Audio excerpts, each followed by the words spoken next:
expected to be the #1 defensive end on his big board going into this draft. Yeah.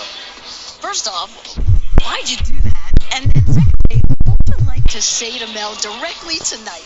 You know, I'm not quite sure why I did it in the moment, but I must have been feeling very inspired or something like that. But, you know, it's something I really always believed about myself. And after my sophomore season, decided to go and DM a Mel Kiper account and just get that out there, put it out in the universe. And now, you know, it's looking like it's coming true here soon. So I'm so grateful. But, yeah, I mean, Mel, you know, I call Mel, you know. Hey, you did a great job. And I'll tell you what, you got the memo that I'm very rarely involved in anything social media related, Aiden. So I had no idea what you were saying. But I'll tell you what, it came full circle, Aiden, because a good friend of mine, Mike Silber out in California, is at a store. He gets calls me out of the blue. He says, "You won't believe it. I'm here with Aiden Hutchinson." I thought I was being punked. I said, "There's no way you're with Aiden Hutchinson. You're in California. He's in Ann Arbor. What the heck's going on?" And I'm talking, and I kind of figured out, Aiden, it was really you. So we had, a 15-minute conversation. Congratulations, pal. Great job. Thanks so much. Appreciate you. Aiden is all about the messaging. Show everybody the inside of your jacket and what this represents. Yeah, so, you know, I'm very big into manifesting and journaling. So my mom actually made this on the lining right here. It's all of my manifestations in the past 5 years. I'm pretty sure you got. I will be a Heisman finalist. I will be first team All-American. It's a lot of things on there that really came true, and I think it came true because of my mental dedication and really just my hard work and what I do. Here we go. Enjoy the journey. Appreciate it. Greeny. Susie, thank you. And it's just a reminder that at the same time that all of the fates of all the NFL teams are being reshaped, the wildest dreams of these young men who've worked so hard to get here will come true right before our eyes. The fans are ready. The city is ready. The teams are ready. The NFL Draft on ESPN starts now. The Los Angeles Rams are world champions. This happened first.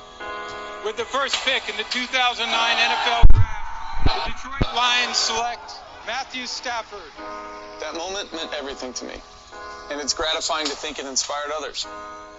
In the NFL Draft, every pick sends a message to all the young players who dream that one day they'll be drafted too. There are a lot of people out here tonight who think you are the least likely candidate to be successful. They didn't look into my heart.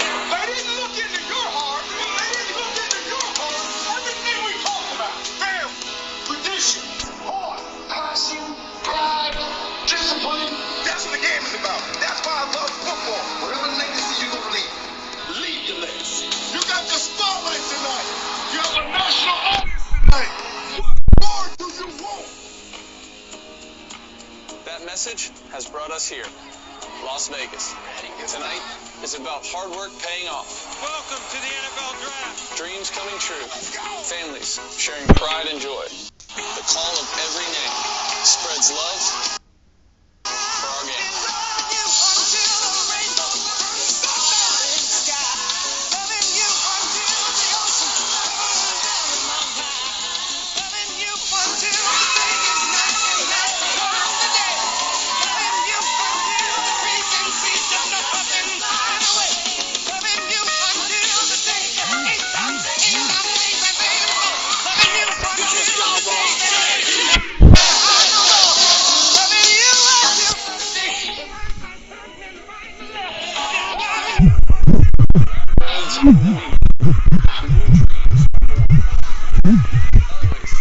At the NFL Draft.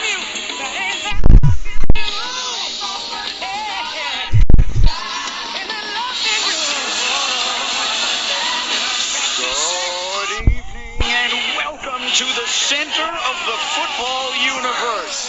A celebration of the sport 2 years in the making with well over 500,000 people here to join the party. Because tonight, what happens in Vegas most definitely does not stay in Vegas. This town is always buzzing, but there's something special going on right now. You can feel the energy. You can see the crowds. It has the feel tonight of the beginning of something. And for 32 young men and their families, it will be exactly that. It is a privilege to be in this room where it happened, as the NFL future will be reshaped. 32 players to be selected. The Jaguars will have the first choice, and Roger Goodell, the commissioner, will put them on the clock as we continue next. It's time for the draft on ESPN. The 2022 is presented by Courtyard by Marriott, the official hotel of the NFL, and in part by Ego, the #1 rated brand in cordless outdoor power equipment.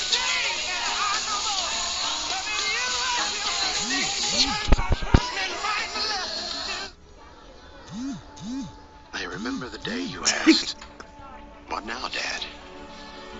So I said, find a job. Any job. Work hard. That's just how it is. But of course, you didn't listen.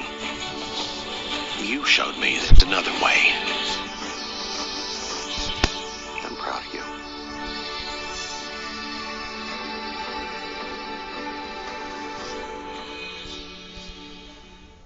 Introducing the all-new Ego Power Plus blower, reaching an incredible 765 CFM. It runs up to 90 minutes on a single charge. That's why Ego is the #1 rated brand in cordless outdoor power, exclusively at Lowe's, Ace, and Ego authorized dealers.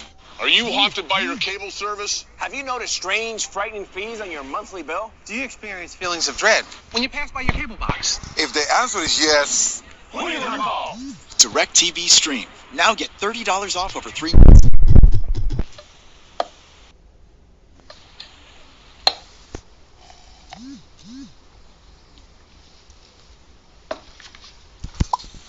Get any size soft drink for just $1 right now at McDonald's. Want a worry-free way to kill bugs? Zevo traps use light, not odor, chemical insecticides to attract and trap flying insects. They work continuously, so you don't have to. Zevo. People-friendly, bug-deadly. The official cerveza of Cinco welcomes a margarita-flavored salsarita to the party. And Cinco de Mayo is officially here. Okay, snacks and popcorn are going to be expensive. Let's just accept that. Going to the movies can be a lot for young homeowners turning into their parents. Bathrooms. Even if you don't have to go, you should try. We all know where the bathroom is and how to use it. Okay? You know, the Stevensons told me they save money bundling their boat insurance with Progressive. No one knows who those people are. It can be painful. And here goes. There's an extra seat right here. No. We don't need a coat wrangler. Progressive can't save you from becoming your parents, but we can save you money when you bundle home, auto, and more with us. No one who made the movies here. So the Pizza Hut $10 tastemaker has any 3 toppings you want? It's the best delivery deal around. Can't put a price on that. Actually, you can. It's only $10. Actually, it's only $10. The large 3-topping $10 tastemaker. No, Pizza Hut. It's you.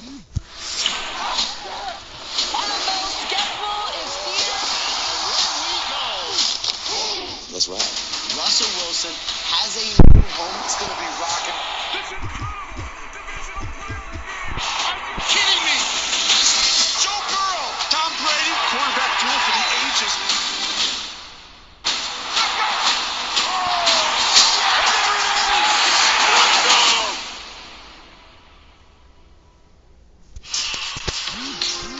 Welcome to the 2022 NFL Courtyard by Marriott. Let's go. And we are back here on ESPN, where momentarily Roger Goodell, the commissioner of the National Football League, will step to our stage in Las Vegas and officially put the Jacksonville Jaguars on the clock. The crowd is here. They are loud. They are ready. And the commissioner is on his way. I think we will see him any moment now. There he comes with some special guests to begin the 2022 draft proceedings. The commissioner is here. The traditional move. Here we go.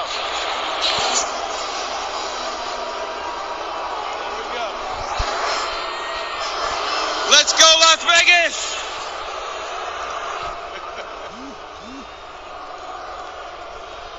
Come on, on, Las Vegas, let's go.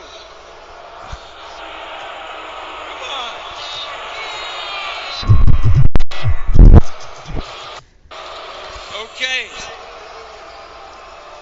Welcome to the 22 NFL Draft.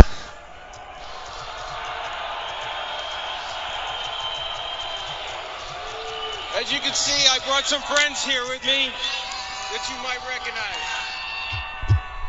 Raiders Hall of Famer and Super Bowl MVP, Marcus Allen.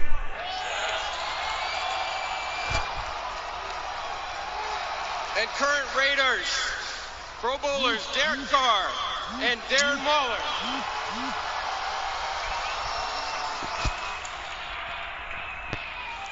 We have 32 sections out here of some of our season ticket holders. We're proud to have all of you right here around the stage. Thank you.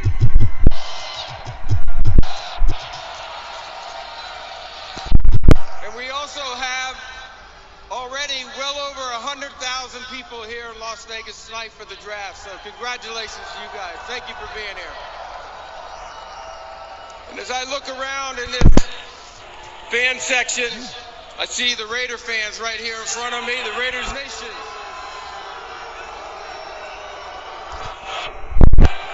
And I see someone special right here, Ice Cube. Q, come on up here, baby. Come on, come on. Everybody, Ice Cube.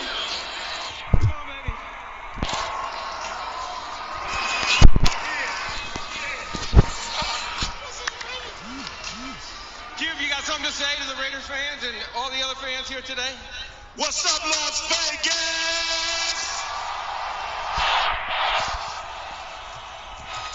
Let's get this party started right.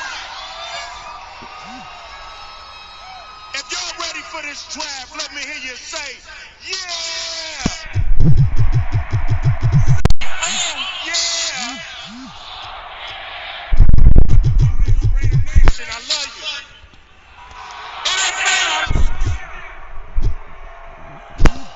Let's hear from the homeboy, Derek Carr. Come on up.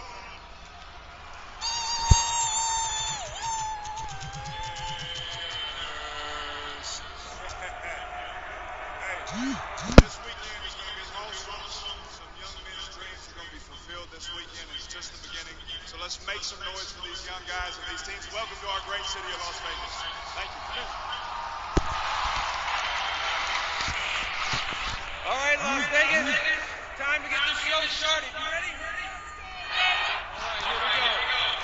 The 22 NFL Draft is now officially open.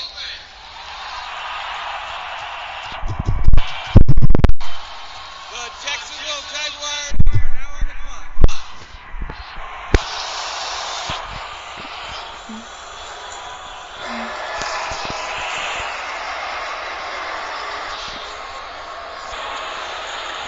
And so there they are, the words we've been waiting to hear. The Jaguars are on the clock, and that will begin the next phase of what has been an offseason unlike any we've ever had in the National Football League. We talked about it with the commissioner earlier. Some have called it the NBA-ization of pro football. Huge name quarterbacks changing places. Russell Wilson now in Denver. Carson Wentz now in Washington. Deshaun Watson, a Cleveland Brown.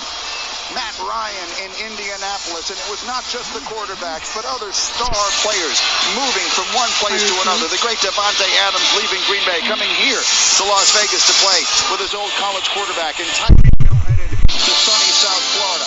As a result of all the wheeling and dealing, these 8 teams do not have first-round picks as of now. The Bears, the Colts, the Browns, the Dolphins. We will not hear from the Niners tonight or the Denver Broncos. The Raiders don't have a first-round pick, and the Rams, candidly, never have a first-round pick, so that doesn't come as a surprise. Introducing White Claw Surf.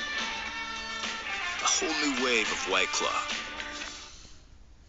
That they had an opportunity to thrive in the future with him at the helm. As you take a look at the green room, Hayden Hutchinson, he's thinking to himself, hey, am I going to go? Have I gotten that phone call just yet? But you know this organization. There's obviously some... I haven't talked to them two in a long time.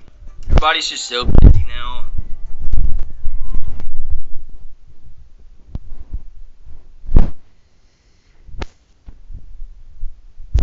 the season, so the end was outstanding. Yeah, the Georgia game, he was quiet. Paul was getting out of that quarterback's hand quick.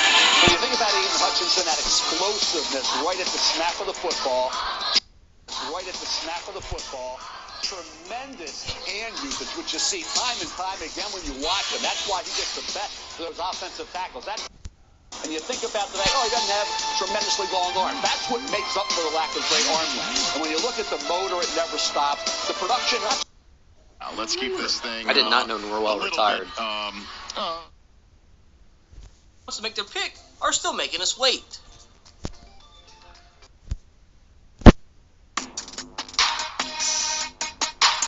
In a Big Ten championship game against Iowa, he did it over the course. Potentially, if the Giants get one at 5, I think best case scenario for the Giants, they get Evan Neal at 5 and Kayvon Thibodeau or Sauce at 7. But that's best case scenario. The attitude, the approach, and the talk about athleticism. His 3-cone, his short shuttle, and his vertical were better than Trayvon Walker. And when you think about quickness, out of the block, think about the ability technique-wise to get the best of that offensive tackle, he did it. And that's why Aiden Hutchinson, after all is said and done, when you put all the boxes, you check them all, Aiden Hutchinson's the #1 player, not only at defensive end, but overall on the big board. And for me, Mel, it's got to be Trayvon Walker. I just look at him and I look at the word rare. He has rare, 6'5", 272 pounds, ran 4.51 in the 40. When I'm drafting I'm not worried about what you did. I want to know what can you do for me in the National Football League. He can play with power. Can he buck with the guard? Can he buck with the tackle? Watch that. That is sheer power. He can set the edge of my defense. You're not running around him. Chase, if I want to drop you back in coverage, can you do that? That's 272 pounds, folks. Dropping back in coverage, playing linebacker. And do you have the speed? When Patrick Mahomes, when Lamar Jackson, when Josh Allen break the pocket, can you track him down and can you walk him down? He can absolutely do that. He may not have the production because he was out of position in college. I'll say this. He was a Ferrari that was driven in the suburbs. Louis Riddick, I know the production was not there. I know it wasn't there, but it's going to be up to the defensive line coach to wherever he goes. Can you get that Ferrari out of the suburbs, and can you put it on the autobahn?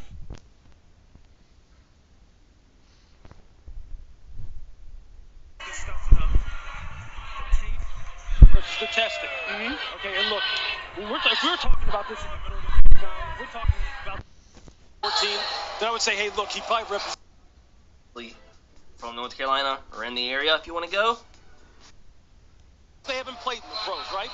But at some point in time, you have to kind of find the sweet spot between the testing and the production. Because I'll tell you this, if you're being drafted first overall, and you're being drafted first overall to play defensive end, and you're going to an organization that has already invested, 2 #1s over the past 3 years in defensive end, you better come out of the gate hunting down these quarterbacks in the AFC, Jacksonville, at a rate that is befitting of the #1 overall pick. Or you better do it very quickly. And I'll tell you this, look, Mike Caldwell is the defensive coordinator in Jacksonville.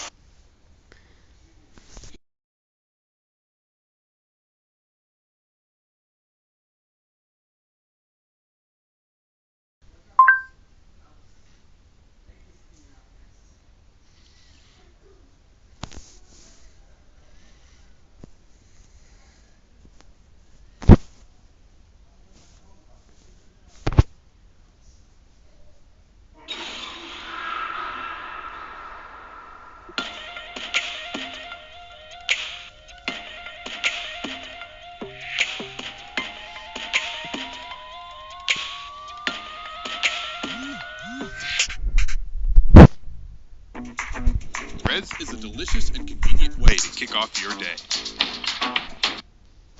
We have one conversation with you, and we realize how many great players you got to be around last year. It's special. It's special to watch you rise, too, Coach. So thank you so much for hanging out with us. Enjoy the experience. Appreciate you guys. Go Ducks.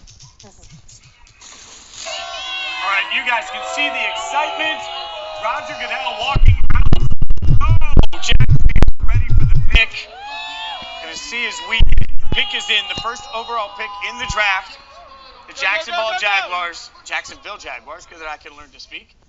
The pick is in, and it is Trayvon Walker, defensive end out of Georgia. I want to get everybody's thoughts in here, but first, let's see if we can get the guys outside. Spencer, I know you had some thoughts on what we were talking yesterday.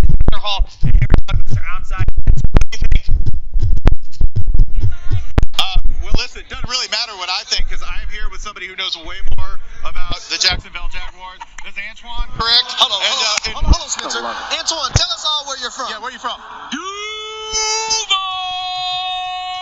There we go. Translation, Jacksonville, Florida. We got to know. I know you had other thoughts. We did a little bit of pre-interview taping. What do you think of the pick of Trayvon Walker for your franchise?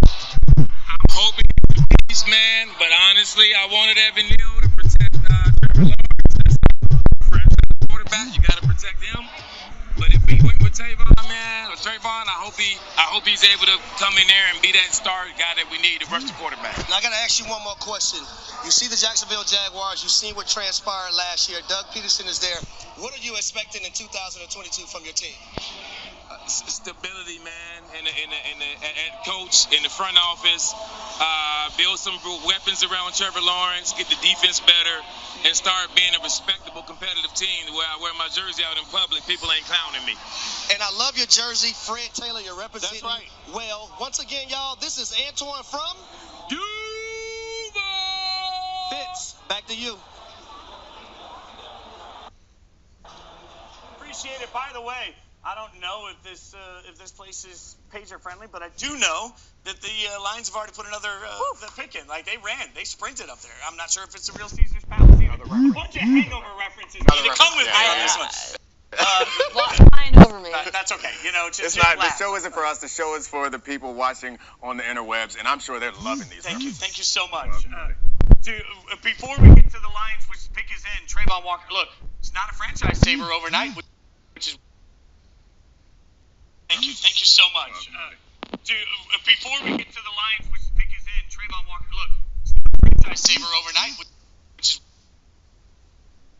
Thank you so much.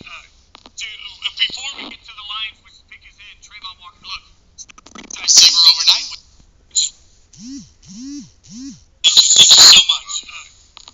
Before we get to the Lions, which pick is in, Trayvon Walker. Look, it's not a franchise. How do I put this nicely?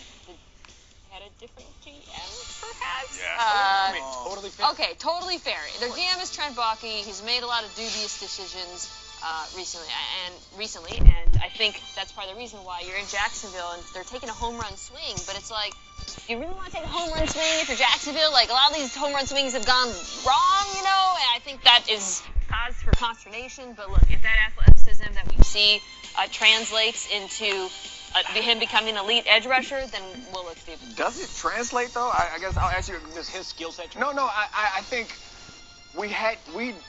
I don't know. I don't want to put words in your mouth, but when I watched him play in college, I did not feel like, like if the sack numbers aside, I think we all are smart enough to know that sacks as a stat is not like a real. Not the end all be all. Yeah, but when I watched him play, I just didn't feel like it was like. So first of all, I think this is the beauty of what scouting is, and I remember when I was in my scouting days, one of the first rules, the golden rule of scouting was we don't draft production, we draft traits, right? And obviously traits tend to lead to production, and production is often reflective of a guy with traits.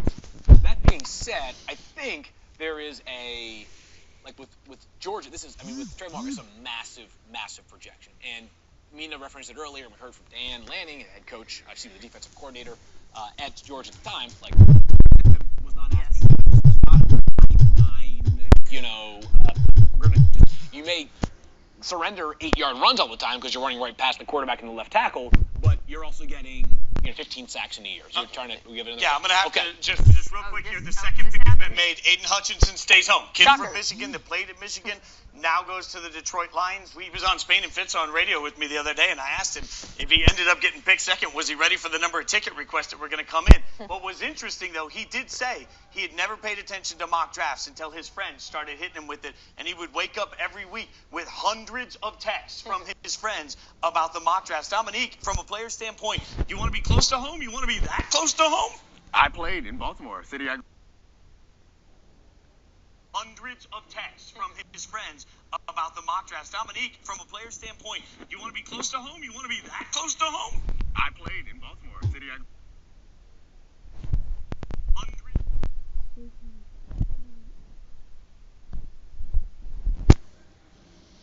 Our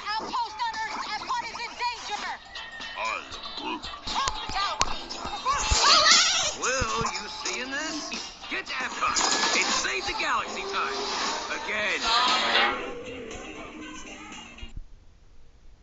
Just because of the city, but because of the way Detroit is building this team right now. With GM Brad Holmes, head coach Dan Campbell, from the inside out. Like, the offensive line is already set, which is so unusual for a bad football team. And they've been focused on that interior of the defensive line.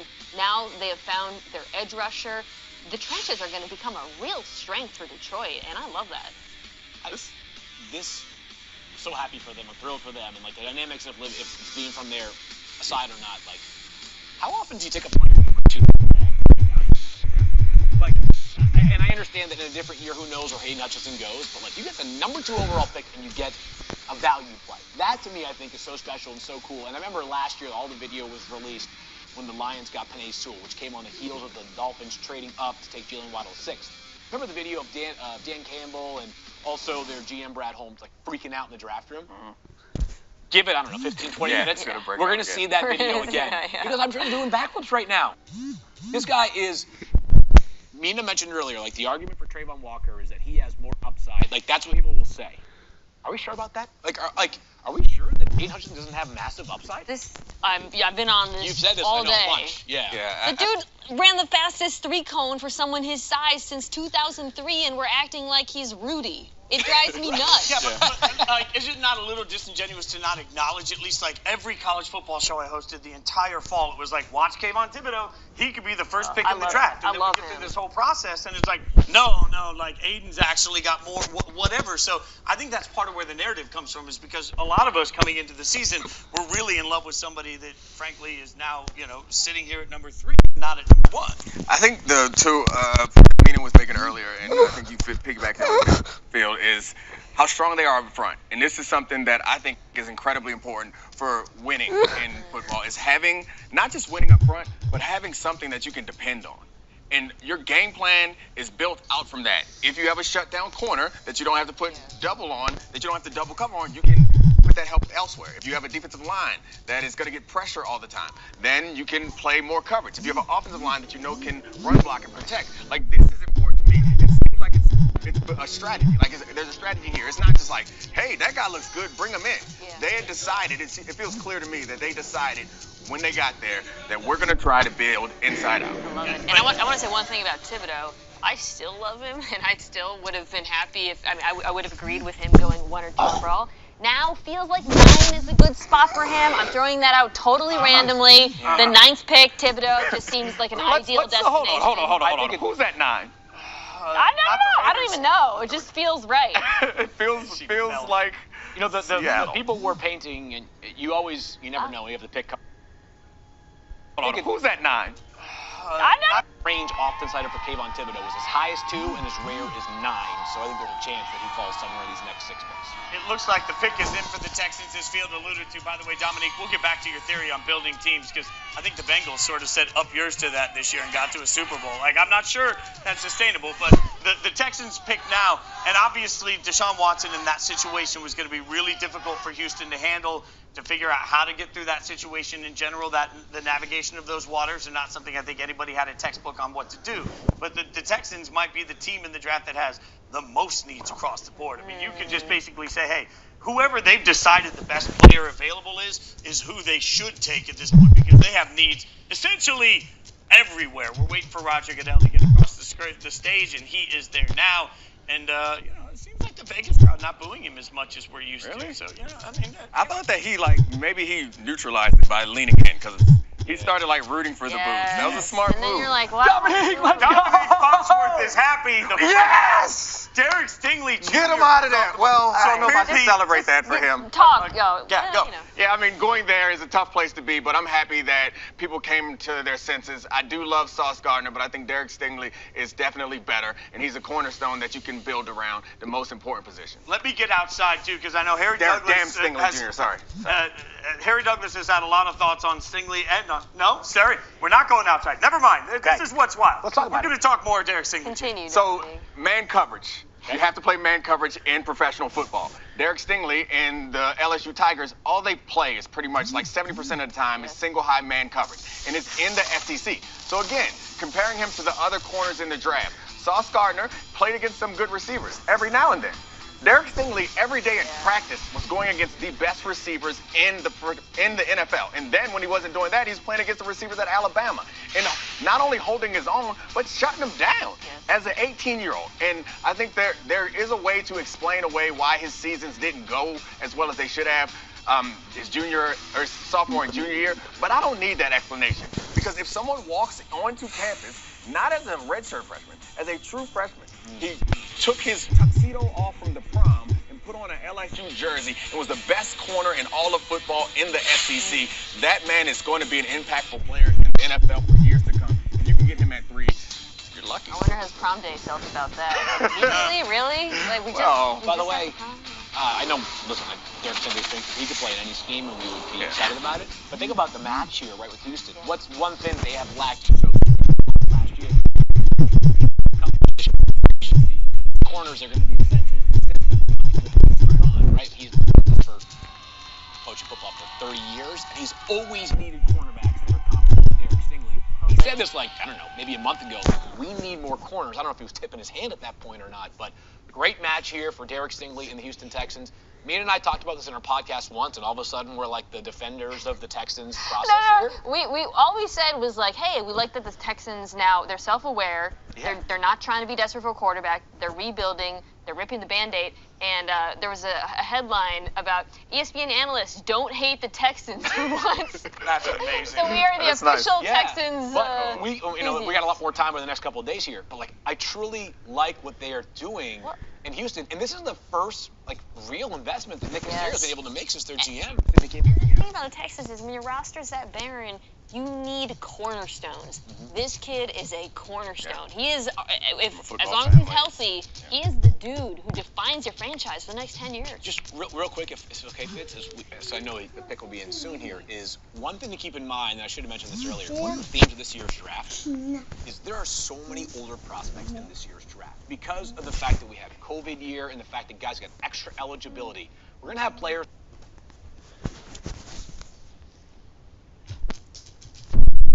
No. Ends when you turn it off, and I meant to turn it up.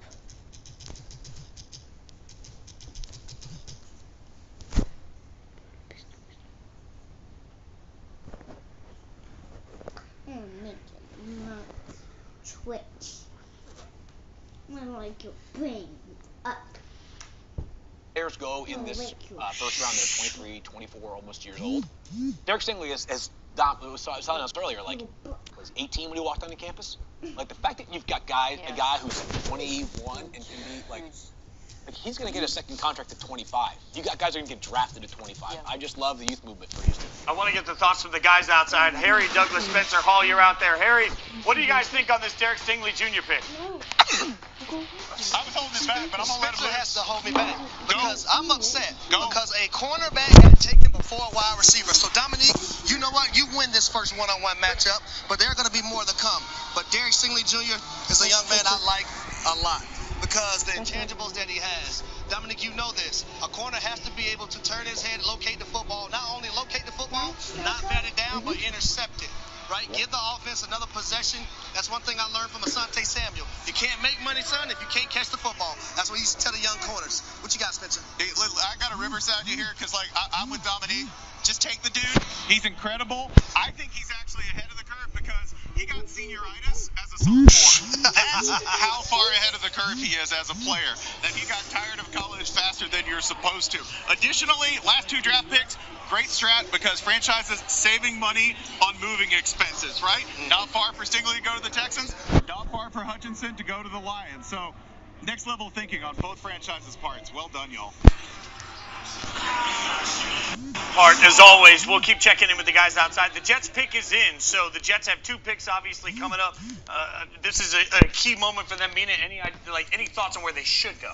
I think we've been hearing wide receiver, we've been hearing edge, but cornerback is also a need for this team, and a very good cornerback is available. Granted, we've been talking about how we prefer Stingley, or Dominique has emphasized that a lot, but I think Jets fans would be thrilled to get Sauce Gardner here. I think it's interesting that does this take them out of the Debo sweepstakes? Like the fact that they are going to hold on to this pick, they are going to make this pick, or is there a chance that this trade could happen before this happened, before they put the pick in?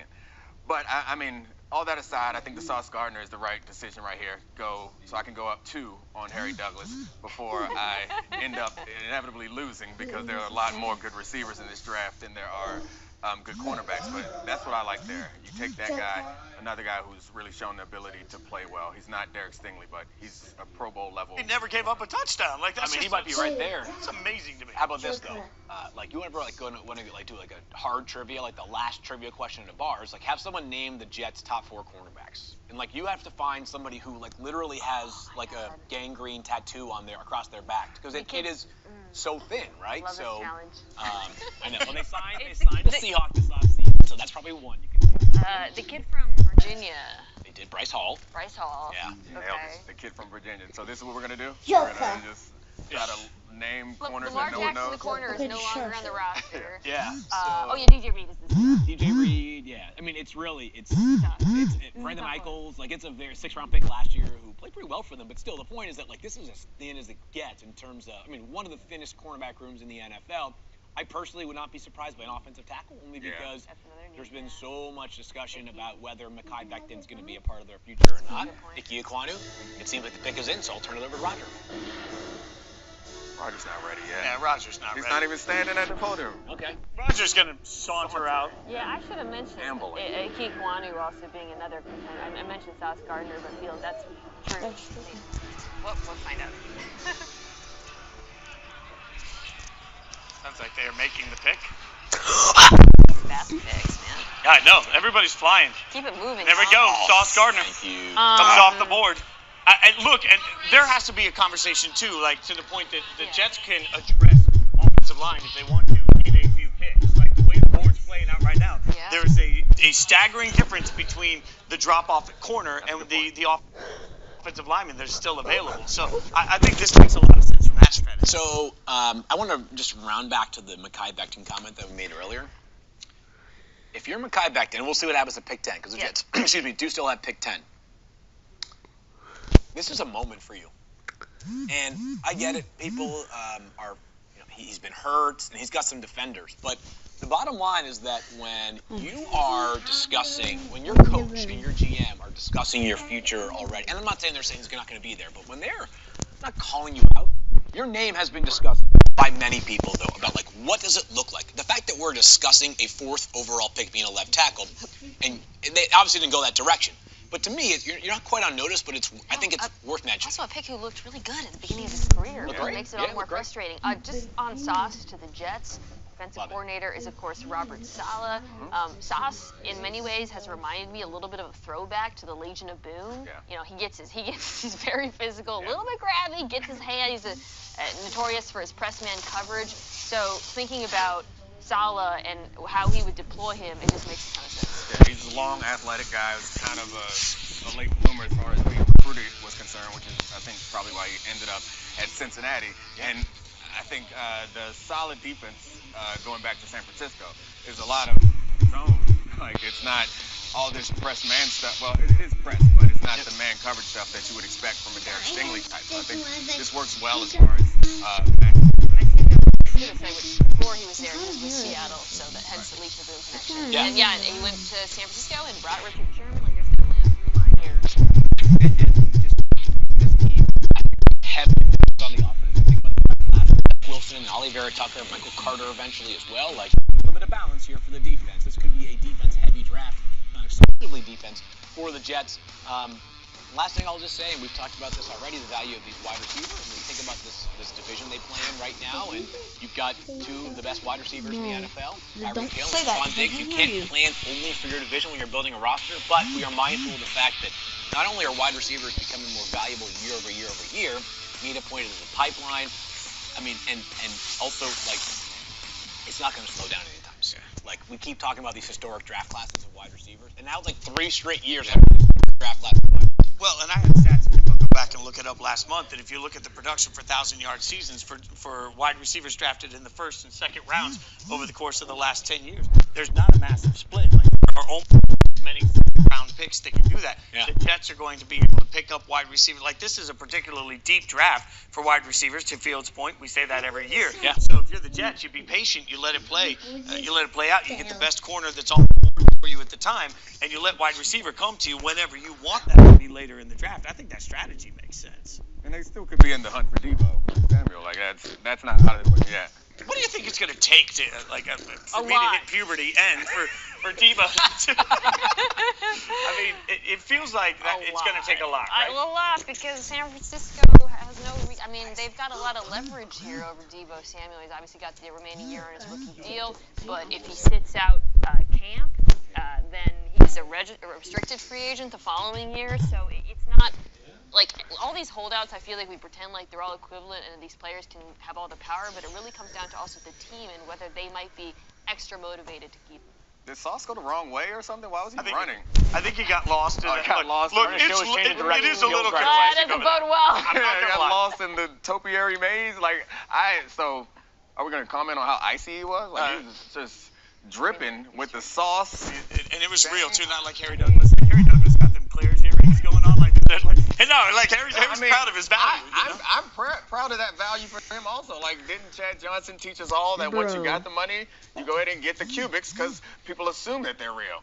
You got to get the real ones when you don't have the money so that you convince people. Like, that's the move. By the way, this is only the second time in NFL history that all 4 of the top 4 picks were defensive players. The last time that happened, 1991. So, and the Giants pick is in. So the Giants also...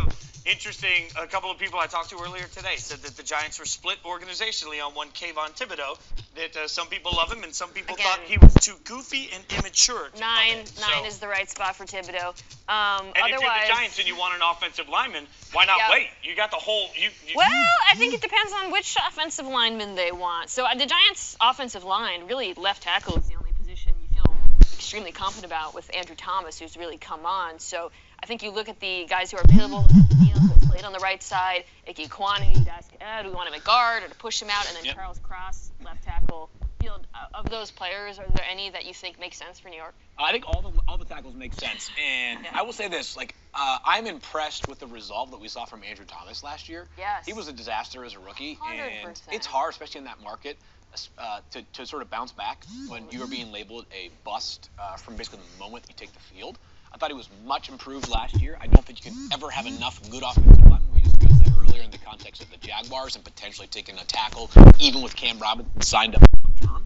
And so right now, given those 2 cornerbacks are off the board, I would favor an offensive tackle for the Giants here, especially knowing that the top 2, in my opinion, Evan Neal and Ike Ekwonu, both have the ability to flex to the right side. All I'm saying is that they pick again in a couple of picks, right? So, like, if they're in love with somebody, then they can take that person here, or they can wait and see how it falls. The commissioner's at the podium. The pick is in for the Giants. You're watching the 2022 NFL Draft live stream on ESPN. You can also watch the draft on the ESPN and on the NFL Network. So we're all over the place, and we are going to be with you all the way until the end of the draft. This crew will be with you today and tomorrow, hanging out. We've got Spencer Hall, Harry Douglas outside, Mita Kimes, Jason Fitz, Dominique Foxworth, and Field Yates inside. The pick's in. Let's see what we got. They're hyping everybody up. Roger Goodell going for it. I wonder how many Giants fans are out here. Like, it's not easy to get from New York to Vegas. That's a surprising amount of Steelers fans. I feel like that's what I've seen the most of. Steelers fans all think they're getting a quarterback. Here we go. So they've got a great story here. Make-A-Wish making an opportunity happen for a pick to be made. So it looks like the pick is in. Everybody's cheering. And the pick is Kayvon Thibodeau. Oh, look at that. Mina's disappointment is real. That's rhinestone. I think at this point, I'm just making a prediction. Seattle's inevitably going to go offensive tackle. But sticking on New York and not making this entirely about the Seahawks, edge rush, obviously a massive need for this defense. I think this could be the steal of the draft. That's how much I like Kayvon Thibodeau. I feel like he's kind of been underrated in this process. And Dominique, I mean, 1, 2, 3, 4, 5. Goodness. Yeah, it's a defensive. Offense is dead. Yeah, it's a defensive heavy draft. It really bothers me, the amount of people covering the draft. Not here, but just the amount of people in general that question Kayvon Thibodeau's commitment or heart or whatever it is, this generalization that happens. Like, he played his ass off at Oregon, and he came in, didn't have to come back and play anymore, but did. Like, I don't know what else you could ask for from this kid, and I think to me this one.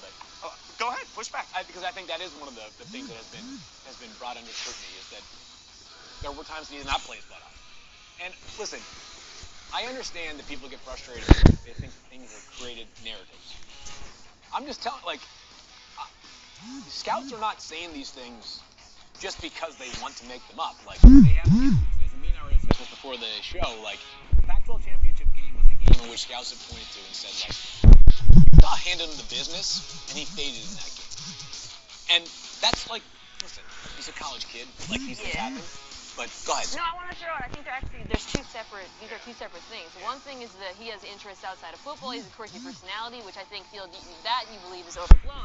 You're talking about what they're doing on the field. Yeah, what they're doing on the field. I think is the difference. Yeah, like, listen, we're also using that. There's plenty of guys who are, like, Myles Garrett's a very worldly individual. He also can't be blocked, right? Like, he's unbelievable. So I think the Kayvon thing, like, I think there's been merit to it. I'm not saying the guy can't play his butt off and he won't play. Like, the counter to the idea that he was not always going at 100% on every single snap is that why would you when you have a future at risk, right? Fair. And then, you know, like,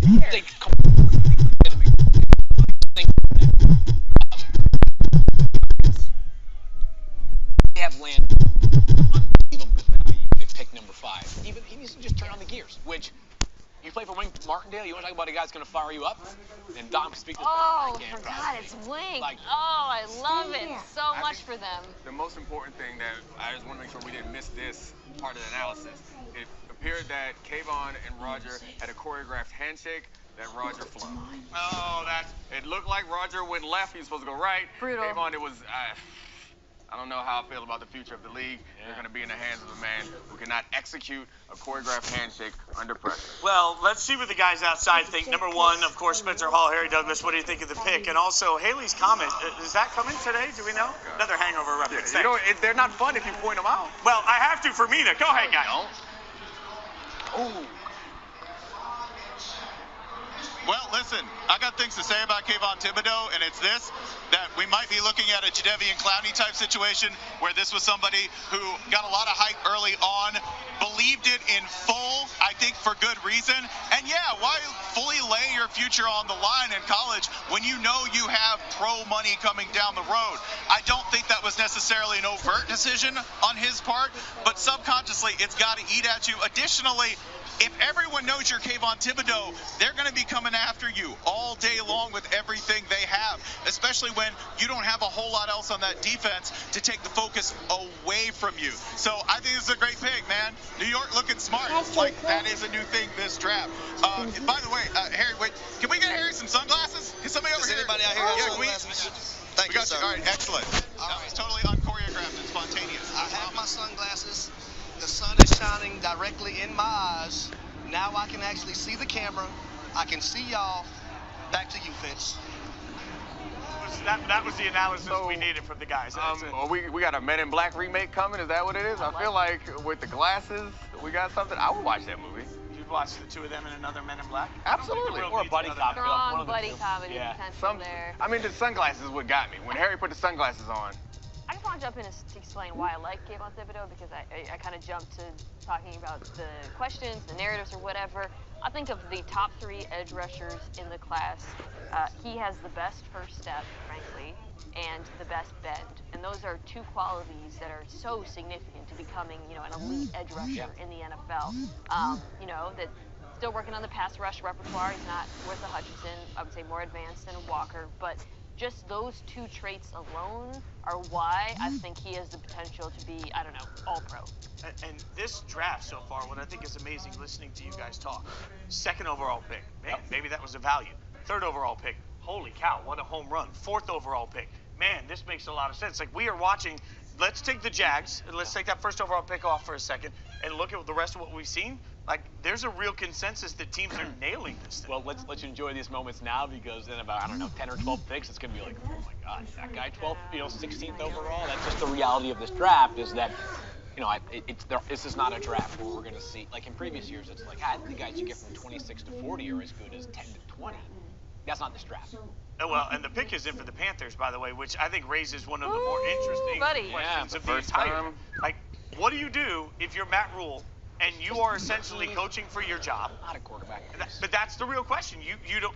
Like, what else are you going to do? We see this all the time where coaches turn around and they reach at a quarterback because that's the concept of I'll save my job, and then it never works. Like, you end up just getting canned after a year when they realize they need somebody else to lead that quarterback. So, this feels like a spot where a quarterback could go off the board, but it feels like it'd be a massive reach.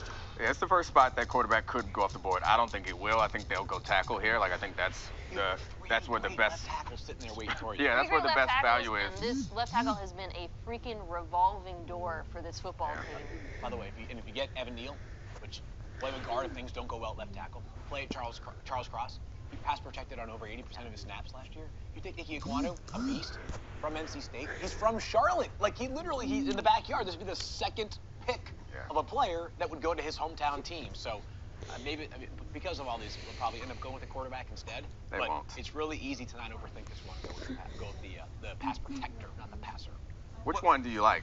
I like Ekwonu. I'm an Ekwonu guy personally as well. I think the upside is so significant. Evan Neal is probably is bigger. Ekwonu might be more physically imposing with the way he plays on the field. Like, he just goes out there and he takes your soul on the way to the sideline. Like, it's nasty. Yes. But they're all really, really good. And I think that speaks to what I talked about earlier with the Giants too. Like, a lot of people this is about your favorite flavor of ice cream. There are 3 offensive linemen that everybody seems to be. There might be grades where somebody's a little better to everybody, but it just feels like most of the consensus is around, hey, any of the 3 of these could be really good players. That's a delightful position for these teams to be in. Can I ask you a question, Mina? Of these 3 tackles that we're talking about, and you started this show by saying that it's a decision between high ceilings and high floors. Are there, of these 3 tackles, are there players that fit into those categories for you? I feel like Evan Neal has a really high ceiling, just the levels he played at, the competition, how good he was in I would say in both pass protection and as a run blocker. Ekwonu excelled as a run blocker. I think we got to see him really emerge as a pass protector. And then meanwhile on the other side, Charles Cross, so many reps in pass protection, but some questions coming from an air raid offense. Evan Neal is like the most complete. Right. Yeah, he seems like the safest. Safest makes it feel like an insult, like he can't get better. But he seems like the safest pick. But right tackle, left tackle, right guard in college. He started 1 year at each of them. That's really hard to do no matter where you play. He did at Alabama too, as Mina said, elite competition. So we'll see where they end up. They have the pick. We're getting the pick announced as we speak, and it is Ike Ekwonu out of NC State. Logic prevails. Like, this is outstanding. I'll just say it again. Like, it almost feels, in some ways, in a very good way, it feels like a very predictable draft so far. Like, hey, a lot of teams are taking what they judge as the best player available right then, and like in a way they can immediately impact. Can I throw something out? Do you guys think this makes it plausible that Carolina trades for either Baker Mayfield or Jimmy Garoppolo? Value, or the likelihood of it just went up in my head. A lot. Yeah, that's probably really. Would happen day 3 though, right? I would think that if you're Carolina, you have to sit here and say, all right, I'm not going to make a move on Baker Mayfield right now, because I'm not saying it's a guarantee. But what if we get to pick 40 and Kenny Pickett's still there? Like, maybe you're motivated to move up. Like, I'd rather see how the board shakes out, because if a team doesn't take Kenny Pickett in the first round, what's the likelihood they take a Kenny Pickett in the second round? Are we going to see a quarterback go top 10? I mean, Seattle is the only spot. Players, that's a delightful position for these teams to be in. Can I ask you a question, Mina? Of these 3 tackles, and like in a way they can immediately impact. Can I throw something out? Please. Do you guys think this makes it plausible that Carolina trades for either Baker Mayfield or Jimmy Garoppolo? Value, or the likelihood of it just went up in my head. A lot. Yeah, that's probably a really. Would happen day 3 though, right? I would think that if you're Carolina, you have to sit here and say, all right, I'm not going to make a move on Baker Mayfield right now, because I'm not saying it's a guarantee. What if we get to pick 40 and Kenny Pickett's still there? Like, maybe you're motivated to move up. Like, I'd rather see how the board shakes out, because if a team doesn't take Kenny Pickett in the first round, what's the likelihood they take Kenny Pickett in the second round? Are we right? going to see a quarterback go top 10? I mean, Seattle is the only spot where I think it's possible, but it is looking. I mean, I keep saying this. If my favorite team was picking in the first round and needed a quarterback, I'd be desperate for them not to take one this year. Like, just because you need a quarterback doesn't mean that this is the right draft to take a quarterback. And to Dominique's point earlier, especially if you miss in the first round on a quarterback, everybody's getting fired. Yeah. So now suddenly, like, you missed on a first round quarterback, all of a sudden now it's, well, we're going to have a new coach, a new GM, a new scouting. Like, it sets your whole organization back 5 years. And none of ceiling, just level he played at the field or Jimmy Garoppolo. Value, or the likelihood of it just went up. Yeah, a lot. Yeah, that's probably Would happen day 3 though, right? I would think that if you're Carolina, you have to sit here and say, all right, like, I'm not going to make a move on Sam Darnold. I'm about to get walking. Because I'm not saying it's a guarantee. When is that going to end? Oklahoma State. They want to pound that ball. They need that physical presence, a guy that's going to be dominant on the offensive line. He's backside on runs. He gets his hat across the defender's face.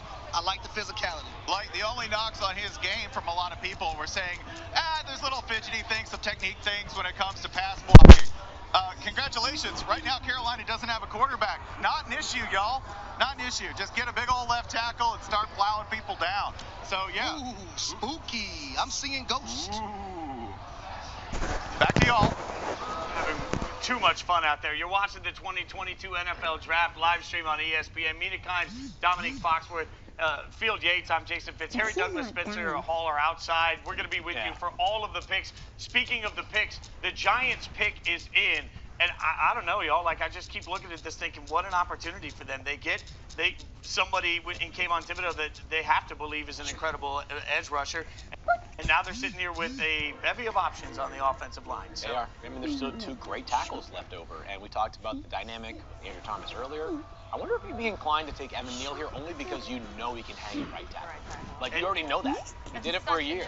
Like, that offensive line, which has been such a weakness for them, I really think can go to being a strength and makes it so much easier for that team to evaluate Daniel Jones. They did not pick up the 5th-year option on Daniel Jones, though. So, like, there is an element of, while we're talking about all these other teams that later in the draft could be in the quarterback market, we can't say for sure that New York isn't at least looking at options. Oh, yeah, they certainly are. I mean, you don't pick up the 5th-year option. But that was a practical move. We'll get to it in a second because the pick is obviously in. I see the commissioner right now announcing it. But I thought that what they did with Daniel Jones, and I know, like, we'll take here, like, I was smart. Here's Evan Neal out of Alabama is the pick. So they get their immediate offensive line help that they need. So to the point we've all been making, I think home run for the Giants. There's going to be some real good rookie practices, the one-on-ones between Thibodeau and Evan Neal. But he looks great, by the way. Also, like, I've determined, even though I don't look that nice today, that I am the fashion consultant. And Evan Neal is pulling off this lawyer look. I guess he's giving us CEO. I like that. He seems like a trustworthy guy, which I guess would not make you a CEO. It's the glasses that make him look trustworthy. Now watch him beat up people. Man, this dude's a freak, though.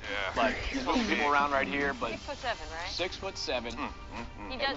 No one that big should move that way. By the way, if you see a picture of him, and you saw, like, there was a picture that floated right before the combine of him. It was a profile pic, so you saw him sort of his side, and like the way that he looked, you'd be like, is that guy a tight end, like a power forward in basketball? He had no fat on his body, and yet he's 335 or 340 some pounds. We talked about the fact that he started with 1 year at 3 different positions at Alabama. That part you love because he can play right tackle, could play left tackle. Walker, by the way. Yeah, here we go, right here. Yep.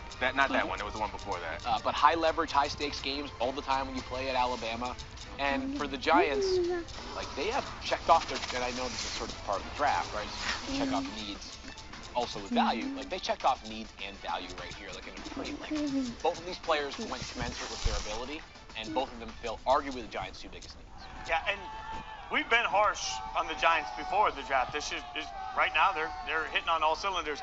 Atlanta is on the clock, and we will obviously, when that pick comes through, get Harry Douglas's reaction to it. God knows he'll have something to say. But do we have any predictions here? Like, the Falcons are in a really strange spot where Marcus Mariota is now. Please do not overthink this.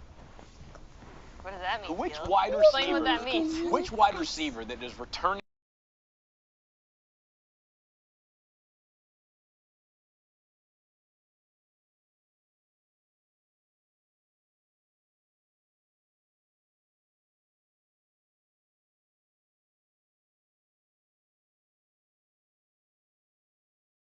sitting right here for you. We talked about the Jets and cornerbacks earlier. That's the Falcons and wide receivers. It's Olamide Zaccheaus. So I think we all agree that Jameson is the best receiver in the draft. He's also coming off the ACL. This is a team that needs everything and seems obviously to be in a rebuild mode. Why wouldn't that be the place where, or the team that would draft a player like that? Considering that, at least to our eyes, it looks like they are on a rebuild mode. And next year, they don't need the impact right away. I mean, but I would do that. That's what I would do. Yeah, but if you're in the front office and you're Arthur Smith, are you comfortable with that? You are like, well, I mean, what do you have to hear from ownership that makes you feel good about knowing that, hey?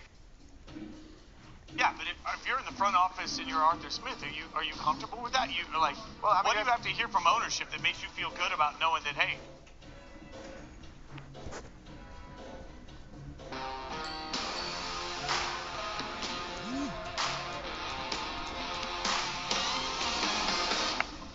There's always something to celebrate. You were really moving out there. I know. Baskin Robbins, seize the yay. Yay! The second worst point differential in the NFC. Only the Giants were worse. Like teams that had worse records than them. The Lions had a better point differential, who were 3-13-1 last year. And the Lions had a better point differential than the Falcons. So I always think it's important to be very honest with yourself. And to your point, Dom, like I would be sprinting like Jameson Williams sprints down the field to the podium and saying, "Here it is." Yeah. I think it has to be a wide receiver. We'll see. It's gotta be a wide receiver. Yeah, no. Well, Question is which, you know. Right. Well, but let me say it again. Like value added, there'll be wide receivers available in the second and third round too. Like if they're in love with somebody else, like. Well, I think, and we'll find if they do take a wide receiver, we'll find a little bit about what they're looking for in a while, right? Because Jameson Williams' best vertical threat, but he does much more than that. Minas talks about that a ton on NFL Live. Chris Olave, probably the smoothest of these guys. Garrett Wilson, maybe the best route runner of these guys. Drake London, the best physical presence of these guys. So we'll see what they prefer. How do you think build that direction? Like you got Marcus on a 2-year contract, right? Mariota's basically just a stopgap quarterback. So do you build your offense around whatever's going to make Marcus effective, or do you simply build your offense? You take the best players and get ready for next year. That is 100%. Excuse me. And I think, like Field said, because this wide receiver class is so vibes-based, as we talked about, like, I don't think there's like a clear number one, only because Jameson Williams is hurt. I think whatever decision they make here will tell us a lot about what they want that offense to look like, and it's going to be really interesting. I'm always outlier here. I just don't care about the injury. Like long term, he's going to be fine. Like that. Well, by the way, 2 guys of these wide receivers are coming off of injury. Right. Drake London didn't play from Halloween on. He didn't even run the pre-draft process because that ankle was still not totally where it needed to be. Well, and the pick is in, and it is What? Drake London, the wide receiver out of USC. Obviously, in a second, we'll go outside and get our wide receiver's reaction to this. But Drake London becomes the first wide receiver off the board. And yes, he had incredible production. But to your point, Field, also a serious injury that derailed him last season. Yeah, it was for those that are unfamiliar, Drake London got hurt on Halloween after playing 8 games. He was so good, though, that he ended up winning Pac-12 Offensive Player of the Year despite missing those games. He's unbelievable. And I know that I'm not a huge comps guy, but the comp you hear all the time for Drake London is Mike Evans. I think Mike's faster, plays more sudden, which he's also one of the best receivers in the NFL. But Drake London, really, really, really good in the red zone. You're going to see really good after the catch as well. And a guy that did not just like put it together. He was good throughout his USC career, has a basketball background, actually playing at USC for his freshman year. Impressive guy at the point of the catches. He keeps. How many times did we hear about that basketball background on broadcast? 5,000. Oh my God. It's the Ryan Fitzpatrick onto Harvard. So he's the first wide receiver off the board. Let's go to our first wide receiver. Harry Douglas is outside with Spencer Hall. Harry, how you feeling, brother? I love this pick. I was hoping he was the guy the entire time. If it wasn't going to be him, I was going to say Jameson Williams, but I wanted him first. Here's the reason why. When you look at this offense that Arthur Smith runs, that the 49ers run, that the Tennessee Titans run, that the Green Bay Packers run, all those offenses require a big physical receiver or a receiver that can go over the middle and make tough catches. That's one of the things that the Atlanta Falcons struggled with last year. Calvin Ridley was there in spurts, but when he was there, he was not the guy going over the middle making the tough catches. Drake London, for a guy to be 6'4", 210 plus pounds. The way he sinks his hips, the basketball background really shows up on the tape. He's a jump ball guy that can go up and get it. He's a red zone threat. I had the luxury this morning at 10:30 a.m. to talk to his basketball coach at USC, Andy Enfield, and he had nothing but great things to say about him. High character. He's a dog. He's a competitor, and he's a guy that you want in your locker room because he is a great locker room guy. So you say he passes the dog test. I do have one question about that vaunted Falcons offense that we're talking about. Do you have to get open in that offense by yourself? Because that might be an issue here. It's a play action offense. Okay, that's good. That's good. Because it's made for a guy that's bigger body, lean on that corner a little bit, go across the middle, catch the football. More where you see AJ Brown does it with the Tennessee Titans. I'm just saying he wins on the elevator. But if it's a straight walkway, we're going to have some issues with separation here with him, and that might be a concern. That might be a concern with Drake London, because every time I saw him at USC, he went, man, that's an amazing catch, because he has 1, 2, 3, 9 dudes on him. Why has he got 9 dudes on him, right? But I'll tell you this. One thing about the NFL, most catches are going to be contested, and when you have a guy that can make that contested catch, you got to take him. Back to you, Fitz. You're going to let him wear 83? We putting him in the Douglas jersey?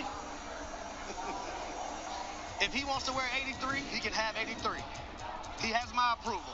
Look at that. That is the blessing from the Pope himself. We'll come back to Harry and Spencer in just a second. Mina, I know you had some thoughts on this picture. My immediate reaction was thinking about Drake London and Kyle Pitts and them being two guys, the get off the bus intimidation factor, and then remembering the Tennessee Titans, where Arthur Smith last coach, also had the get off the bus factor, of course, with A.J. Brown, the tight ends that they had there. So, I think this does speak to the kind of offense they want to run. Harry talked about it with the play action, big-bodied pass catchers, finding ways to manufacture separation for them, not necessarily relying on them to get separation. It does make sense to me from that point. Dang, fought so much. The first pick, I guess, since the number 1 overall pick that I didn't love that much.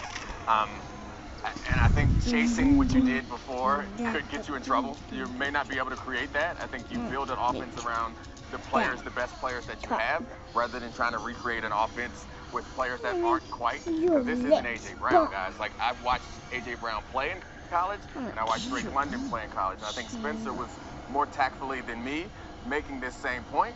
Is when you watch Drake London's tape, it's not all that impressive. What is impressive about it is him catching a ball with a guy draped all over him. And that, it's gonna be hard to make a consistent offense out of a guy who does that. We'll get back to good talk. I said We waited good talk. I said the Seahawks are on the clock. So, Merry Christmas, Happy New Year, and what would you like for your present? Well, I wanted Kayvon Thibodeaux or Derek Stingley Jr., but with the 2 tackles off of the board, it seems too obvious to me that Seattle's probably going to go Charles Cross here, left tackle out of Mississippi State, just because offensive tackle is such a glaring need on this roster. Dwayne Brown has not been re-signed. Shell has not been re-signed on the right side. Right now, it is, I would say, along with cornerback, who, they have actually made some signings there, a bit of a mystery for them. It's been a while since they've taken one. I think Russell Okung was probably the last time they drafted an offensive lineman in the first round. I would think so. Yeah, if I remember. James Carpenter might have been a year. The end of the first round, maybe? Yeah, third. He's a guard, too, right? But this would be the first premium pick tackle. So that's new for them. And we'll see. I mean, the other thing I think they would do is trade down because, frankly, the way the board has shaken up for them, there's no other player that, to me, jumps out as an immediate need. Obviously, there's great players like Garrett Wilson or Jason Witten. They don't need a wide receiver, so I'd be shocked if they go there. The draft is far from, it's not, it's an art money more than science. But we're sitting here and we've got the best left tackle clearly. There are 8 players ahead of him have been sort of as expected. You mentioned the trade down element of it, and I think a lot of the pick is in, by the way, so we know the Seahawks haven't traded down. One thing that I again have to point out repeatedly over the course of the next 2-3 days is I'm not sure there's a trade down market in this year's draft like we've seen in other drafts. To have a trade down, you have to have a partner that wants to trade up, and that just doesn't in a draft where everything is so individualistic in what you're looking for and who you love, I don't know that market sits there. Like that's a spot where the lack of quarterbacks that everybody loves is part of it. I think these top 10 picks would be a lot more attractive if you were trying to get quarterbacks. Like a baby. Not, clearly, right? So suddenly a pick like 9, who are you going to trade up for? I guess if you really wanted Garrett Wilson, maybe that's something you could do. Obviously, you're not. By the way, they got this pick as part of a trade involving Russell Wilson. So I don't remember that. Yeah, look. Doesn't ring any bells. Small transaction, minor off-season transaction. I don't know who that is. That's fair. I've heard of him only because I hear he plays in the AFC West now. So sucks for him to be the worst quarterback in his own division. Look, I got to throw that shade. Come on, I got nothing else to root for. The pick is in. Seattle is obviously going to make the pick. I think we all agree it's going to be offensive line. The commissioner is going to come across and make it momentarily. There's a pretty good amount of Seahawks fans here, not surprisingly, as you see the crowd in Vegas, and it is a large crowd. It's spread out more than the last time in Nashville, but a ton of people here, so they're getting chaotic and drunk in the heat. It's going to be an interesting night in this city. I mean, that's Vegas. That's the weird part, though. Like on the East Coast, the draft ends at midnight. Everybody goes to bed. On the West Coast, tonight's going to end around 9 p.m. Everybody's going to go to curb. It's going to be. Here we go. ISO came on me now. I'm so calm. What are you talking about? I'm super prepared. This is a much different version of Mina than There's nothing. I would be very surprised if I was shocked. And there we go. And I'm not. Charles Cross. Okay. This was good. Yeah. Well, let's talk about him. I think the most pass protection reps of maybe any left tackle. 81% of his plays last year were pass protection. Yeah. Yep. So Number 1. that's the offense he comes from under Mike Leach. Of course, you do just develop a lot of reps. It is a little different from the NFL in terms of how wide the splits are. That, I think, was probably a question mark for some NFL teams. But watching him, you see he is a really, really refined pass protector. Run blocking is a bit more of a question mark. But wait, spin zone for me personally, maybe this means Seattle's not going to run as much. Oh, my gosh, yes. Yes. It doesn't mean that. They got rid of their quarterback so that they You want Drew Lock throwing? You don't know that Drew Lock is a quarterback. There's still every quarterback is literally out there right now, so put a pin in that. Hold on. I love this discussion. So who is the quarterback that is available that they could acquire that heavy pass offense will make you happy? Desmond Ridder. I would not be mad if Seattle, they got 40 and 41. I would not be mad at all if they took Desmond Ridder. By the way, think about how palatable that is from a roster construction standpoint. 40 to 41, it's like a 4-year, $5 million contract. If he stinks after 1 year, you have a backup quarterback at $1.25 million per year. We've got backup quarterbacks in the NFL that make $8 million a year. But if they're picking at 40-41, we all know that if they want a quarterback, they're more likely going to have to jump back into the bottom of the first round. It's going to take packaging some of those things. They want the extra. I don't know about that, man. The way this draft is shaking out, I don't know. Who's taking one? Honestly, like at this point, again, there are 2 teams that felt like obvious potential round 1 quarterbacks. Carolina and Seattle. And Pittsburgh. Carolina, they don't pick again until round 4. Like, if they want to get back into this, they're paying significant capital. And I'm not sure you can afford to do that. Charles Cross is another one of the players who plays tackle but has a body that looks like he could be a basketball player. And he also, he moves like it. When you watch those pass rush reps of him, it's like his feet are incredible. You see defensive ends do 2 and 3 moves against him, and he keeps them square and in front of him. It's something that as a cornerback I see and I marvel at, because it's a similar thing when you're press coverage to be able to stay in front of somebody. It's incredibly impressive. So you guys are in great shape to protect Drew Lock. By the way, that is. We haven't seen a trade. We've seen everything go fairly chalk to this point. A little bit of an upset maybe with Drake London being the first wide receiver, and obviously, the number 1 pick. Yeah, I don't know what the hell the Jags are doing at this point. But let's go. Let's see what Spencer Hall thinks of all the action right now. He's outside with Harry Douglas. Spencer, what do you got, brother? Just a little context on Cross. Everybody knows that he is absolutely brutal as a blocker, and he spent most of the season moving backwards because he's coming from maybe the most hardcore, purest air raid attack in college football, and we all still knew that he was that dude. That is my testimony on him because he's going to have to do a lot of different things, but I think my favorite thing that I'm going to see out of him in the pros is, hey, we want you to run block more. Because I know he's mean. Now I get to see him moving forward at least half the time. So, real exciting pick for him. I think he's going to be incredible. Look at that. I mean, yet another endorsement we got going on. By the way, the Jets pick is in, so again, no trade. A lot of conversation about how many teams have 2 picks in the first round of the draft, and also should be noted that the highest number of teams ever in the NFL draft don't have a first round pick. 8 out of 32 teams are not represented in the first round. That's historic. So we've got 8 teams completely sitting this thing out. We've got 8 teams that have multiple picks. The Jets are one of them. We saw the Giants absolutely crush, I think, in most of our estimation. Their 2 picks. The Jets have put another one in. Do we have any guesses? Well, I thought there was a wide receiver in play at pick 4, so I would still advocate for a wide receiver. Maybe, a pass rusher as well. Jermaine Johnson, the second out of Florida State, would make some sense to me. If you look at the wide receivers, though, it's just Drake London off the board. Chris Olave, Garrett Wilson from Ohio State. Again, as Mina said, it's sort of, what are your vibes at wide receivers? What makes most sense? So I think wide receiver or pass rusher makes the most sense to me. Wide receiver would probably I think the value of Garrett Wilson's a little bit higher than or whoever you like best, a little bit higher than Jermaine Johnson the second, but could steal pass rusher as well. Yeah, the wide receiver. I think it's again. I think it's the 3rd time I brought up Deebo Samuel, but I think that's going to determine what they feel about that. Because if they think they're going to fill that void with him, then I guess you could bring him in and still bring in another type of wide receiver to complement that receiving core that they have. But this will tell us a lot, in my view, how those negotiations are going. If they're still in there, if they're still interested in him, if they think they're going to be able to pull that off. If they draft the right receiver right here, and I think they should probably. I think they should too, and I would love the pairing of Wilson, Garrett Wilson, Corey Davis coming back from injury, Elijah Mitchell. That's just like a really nice, well-rounded group. Yeah, and the timelines are all right. Jets. Again, though, the Jets pick high in the 2nd round. There'll be wide receiver value there too. I keep just that's a good point. Get all over wide receivers. That's a good point. Awesome. Garrett Wilson. There we go, out of Ohio State. So the next wide receiver is off the board, and I'll throw to you, Mina, here, because you said earlier that it's all about, whatever your vibe is. I keep saying flavor of ice cream. So what's the vibe on Garrett Wilson to you? Circus catch is the 2 words you keep writing down over and over when you watch him. He's extremely fast, as is Chris Olave. He's a good route runner. I would say he has a little bit more physicality than Olave, which is probably why teams preferred him at the end of the day. But the thing that consistently literally him jumping out, is the body control and the fact that his catch radius belies his size. You're going to see it on display all over.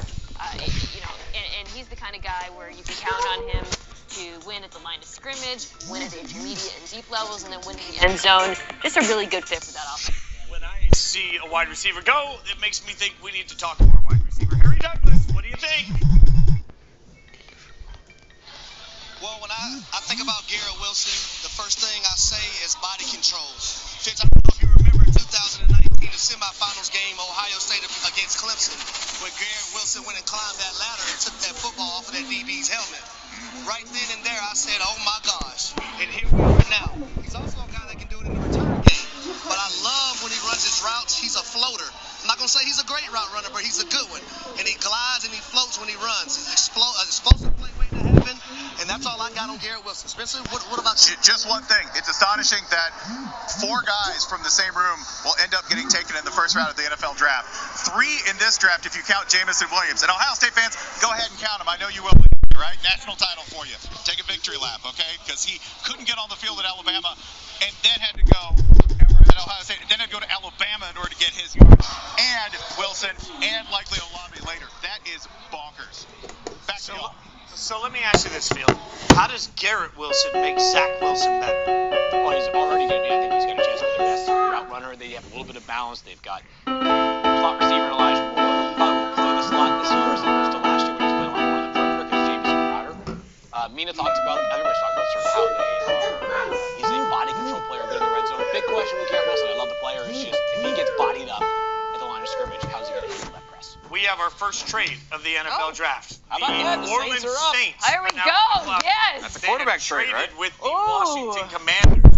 Quarterback trade? I mean, what else are you coming up But for? you don't have to jump any of these teams for Well, yeah, I guess that's How about a wide receiver? It's going to be a wide receiver. Gotta be. How about a Olave? wide receiver Do you right think now, Olave right? here? Olave would make so much sense to me. They've loved the Ohio State timeline. That part has been awesome. So, I mean...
didn't.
She's won so many fantasies. I know. Sorry. Yes. Callaway. Yes. Chris Olave, the one thing that stood out about him, like his 4-3 speed, which is really impressive, but his ability to get off press. And I think a lot of these receivers, as great as they are in this draft, some of them I feel like struggle with getting off of press coverage, which you're going to see a lot of in the NFL. Chris Olave had no problem with that whatsoever. So I think he's going to be someone who transitions right into the league just fine, and he's somebody who's worth trading up for, obviously. Yeah. No, I'm thrilled because there was a point where, like, weirdly, it felt like people weren't talking about him. Garrett Wilson was getting all the attention. I was confused. I understand he became kind of role in that offense kind of a little bit, but he was still as good as ever in terms of his route running, the catch radius, the contested catch ability too, despite his size. So I think this is a great pick. Well, and as Spencer Hall pointed out earlier, like, pretty incredible to think that at one point Jameson Williams, Chris Olave, and Garrett Wilson were all in the same wide receiver room. Like that is. They were the best friends that anybody could have. That Well was done. That's the first one. That's the first one that was good. Clear out. Oh, The Lions pick is in. Okay. I want everybody's focus on what's about to happen here. The Lions pick is in. I'm not spoiling. It's on us to react because these two insiders know. So yeah, I know. We have to. Look, I'm gonna be casually unimpressed just to disappoint the cool kids at the table that already knew. That's what. I guess my excitement is kind of spoiling it because if it was like a boring pick. Now you've turned it up, and now we can be nothing but disappointed. Fields, what did the Lions give up to move up? Give up to move up. Not Jack. The Lions traded picks 12. Excuse me. The Lions traded picks 32, 34, and 66 to get pick 12 and pick 46. Draft Nakobe Dean. Yep. No. I tried to guess. Hold on 1 second. I got bad information, y'all. Oh! You got a quarterback? No, you got bad information. What do we got? I can't say it because I'm Malik going to spoil it Willis? for them. Look, the pick is the best. This is the best. Just What do we? when it comes in. I knew at some point it was going to be a sloppy mess. I'm happy we're here already. It is so great. We don't even have red Solo cups to deserve this at this point. You know, No. they would be filled with just I'll reveal chocolate what milk. I thought after the pick comes in. Obviously not going to spoil it. Put those eyes back I'm reading you. I'm reading you. I know everything that you're thinking right now. I know The Lions Vikings trade is up on the screen for you. The Lions get the 12th overall pick and a second round pick in 2022. All to get Jordan Davis? The Vikings get 32, No. 34, and a Trying to read the 2022 third round pick.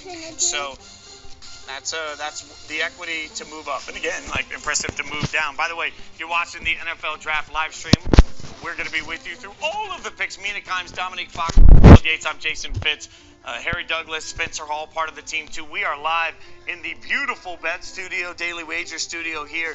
Caesar's Palace is right behind us. Not sure if it's a real Caesar's Palace. All right, the chimes are there. Okay. It's time. Okay. Okay. It's time! That's a Michael Bowman. This is truly a referendum on our sourcing. This is live. One of us has riveting been action. much better connected. And there we go. Jamison Williams is the pick. That's good. I like it. It's great. It's How great. awesome is It's this? great. No, it's great. I mean, It's okay. Like, dude, the Lions are going to be so good in a year. Oh, they all got on red. I appreciate that. fun. I appreciate the unison matching and a diamond medallion. Okay. But this does speak to what. Go ahead, man. No, I was going to say, I feel like it's a good time to talk about why we are all, it feels like, in love with Jamison Williams. I feel like we got a consensus here, which is, before I didn't really know how good he was until I dug into his tape this year, and he's not just. He's actually an extremely developed route runner. I love his hands, and I keep talking about his ability to tempo. When I watch him, it almost weirdly, this is not a comp, but it almost weirdly reminds me of Antonio Brown, the way he has that stop-start acceleration and deceleration. Yeah, great. That makes him so hard to defend. Yeah, he tore the ACL, but that's an injury guys come back from pretty cleanly these days.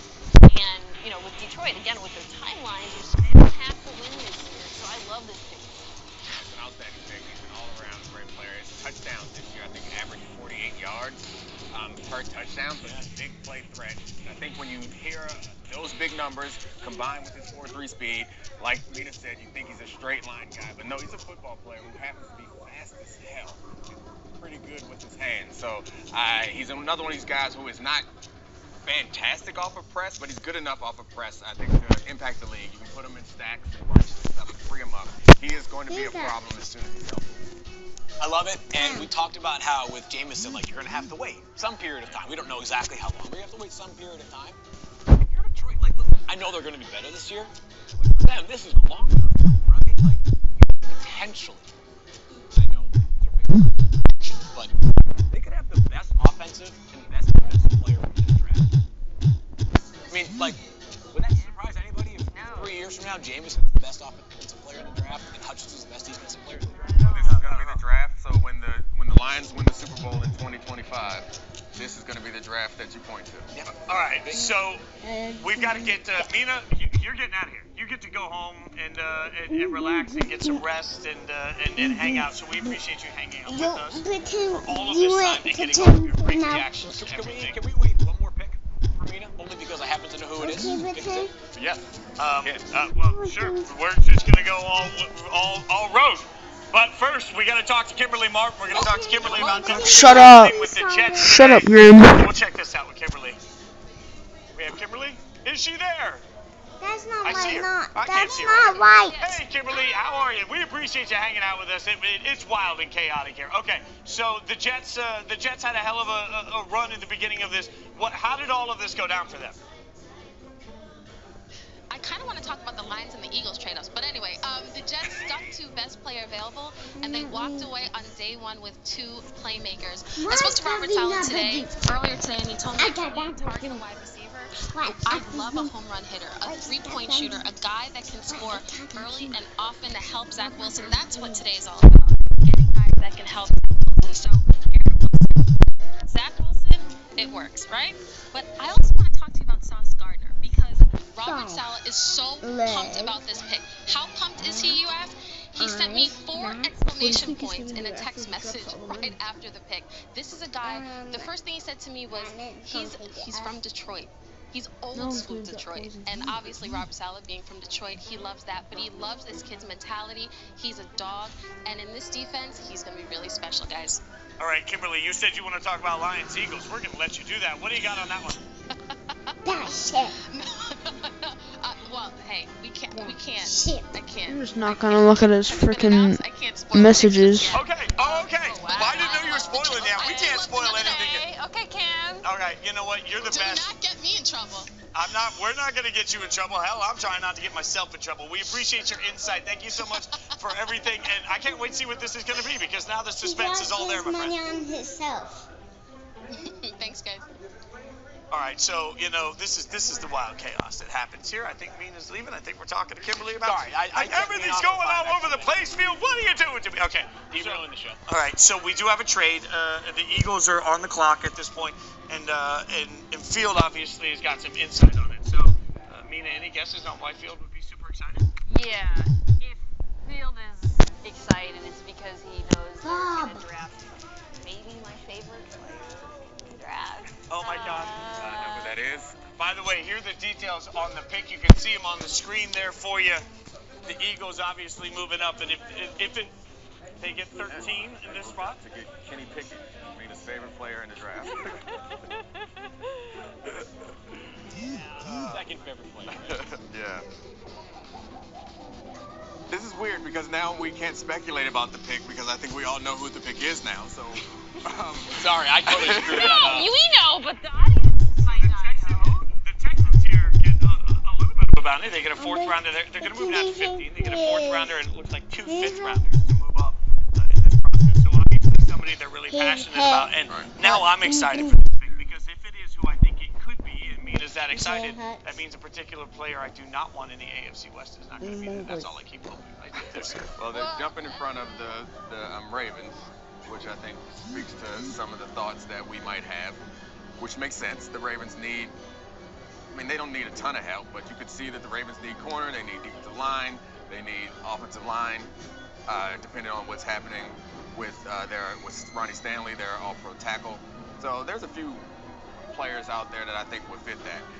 As for he's killing people with gas. We can't talk about the player. No, they need everything. So they could be moving up. Yeah. They could use everything. Well, I guess with the exception of offensive line. But I do think that cheeks hurt. They've already addressed pass rush. Okay. No, that was the Giants. I'm sorry. Kayvon Thibodeau popped up on my screen, and but no, that was the Giants. They could bring in more stuff to support their quarterback to see. I think they already have their answer there. I think a lot of us on the outside believe that they're still looking for the answer there. But I think internally they have an answer.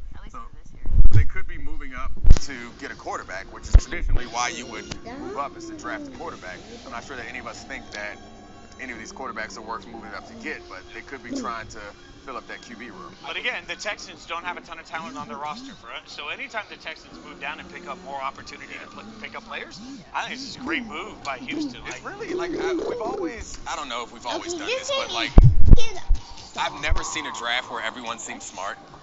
You know, like there's always someone who feels like it's getting fleeced, and I guess we could look at the Saints and not love that choice, which I didn't. It's a lot of draft capital. Yeah. For a wide receiver. But I think overall, but it's something they needed. Overall, we're looking at this draft with the exception of the very first overall pick, because I'm not sure that we all like that one. I think most of the decisions that have been made up to this point have been really wise ones, and on both sides. Like, it doesn't feel like no, I didn't. No, I didn't. No. I think the Saints point that you made the Saints move make sense to me when you said how weak the NFC is. Yeah. And that made the Saints move make a little bit sense. I want to be clear, I don't think it was a good move on the whole, just because of the amount of draft. When you go back to the original trade with the Eagles, it's so much to move up for a wide receiver. But I think, to your point, Dominique, it doesn't feel like there have been reaches for talent. You can talk about draft picks, yeah, but just in terms of like where these players have gone relative to their talent, and then also the team needs, everything so far has kind of made sense. I guess other than the first pick. I mean, I'm still gonna. That's the hill I'm gonna die. The first pick was one that I think we didn't necessarily agree with, but it doesn't seem wild. I guess I'm thinking back. Mina and I have done this together, and Phil done this together a number of times in YouTube, and it feels like we always have something big to laugh about at this point. You know, like there's always a couple teams that we're like, here we go, a bunch of fools. We don't have that this year, which is nice. Yeah, the Eagles selection is in. Roger Goodell is at the podium, hanging out. Somebody from was Gorman High School, the Las Vegas community. I'm not sure they got. Looks like a bunch of Vegas kids. Which I'm all in for. What school did you go to? Were you good at any sports? No, of course not. I was a fat kid that played the violin. Like I'm not good at any sports. So you got the girls. Well. You know it. They're flocking over those kids that know Beethoven. Woo! Oh my God, I got uncomfortable for the whole room. I'm just dialed in for this pick. Sorry. Yeah, I mean the suspense. And then you get to go home or go to your hotel room after this, or go to a fancy dinner. Ooh, a fancy dinner? We having a fancy dinner? He's in Jordan Davis. There he is. Goes to the Eagles. There he is. This is perfect. Mina, I love this kid. Like, so much. Yeah. Mina, why do you love him? Oh my God. I mean, did you watch the combine, or honestly, did you watch Georgia game? He's unbelievable. His lateral agility and movement skills at his size it looks like CGI. When you watch, actually the thing that really looks like CGI is when you watch him chase down a running back in the open field. It must be the most terrifying thing in the world for opposing teams. The question mark with him, I guess, was not about his talent, but about positional value and his limited snap count at Georgia, a lot of which can be explained by the Georgia defense and how all of those players were used in unusual ways because there was so much talent. But when he is on the field, he is an absolute menace. He just gobbles up players. I mean, look at him. I think he's still working on his pass rush moves, but again, oh my God, look at that. Look at that. That doesn't make sense. That literally doesn't. He defies the laws of physics when he's chasing down guys with closing speed. And yeah, you don't need moves. You're just an absolute bully. Everybody talked about his 40 time in the combine. What I thought was even more impressive was that he went out after the national championship game and lost about 30 pounds just so he could run a faster combine and show everybody what he's capable of. I mean, that's a level of up yours dedication that most people don't. You guys, to put this in perspective, just remind people, he's 330, I believe, pounds. He ran a 4.78. Third. Patrick Mahomes ran a 4.8. Dak Prescott ran a 4.80. Like, it's just crazy. It's like fast, tight end numbers. Yeah, I think the only thing I'd like to hear your guys' thoughts is about the fit with the Eagles. Because, their defensive line has been a strength for a while. They did bring Fletcher Cox back, but it's aging. Do you think this is kind of them wanting to get younger and sort of build for the next generation? Yeah, I mean, I think you can't go wrong. There are certain guys, and Spencer and I had this conversation a couple days ago, that there are some dudes that are just dudes. like Spencer has a list of guys that you look at and you say, that boy nice. Yes. And he is on the top of that list 100%. Where you don't need to think about scheme, bring him in the door. And when I was like researching about him and trying to get ready, prepping, I started looking for comps for him to help me understand it. And the names that came to mind, like Dontari Poe, Haloti Ngata, Vita Vea, and then I looked up all of their sizes because they're like big, athletic defensive tackles. They're all smaller than him by a lot. They're all 6'4". He's 6'7", 340, and runs like a tight end. And it's not just the speed, it's the agility. Like his 3-cone numbers, like all of his combine numbers, his broad jump. Everything. It's just like he like broke records for everything. Yeah, it looks like CGI. That's the quote that you had that is a perfect one to describe it. It does not look real for someone with that frame to move the way he does. Yeah, and the big question with Jordan Davis is going to come down to utilization at the NFL level. It's a guy who over the past 2 years, 31 snaps per game. This man 25 snaps per game. But this Georgia defense, as good as it was, and I'm not trying to take this away from them, has sort of created some question marks surrounding its top players, right? Earlier we're talking about Trayvon Walker and the scheme, and whether rushing was a true strength of his, even though he didn't do it that much.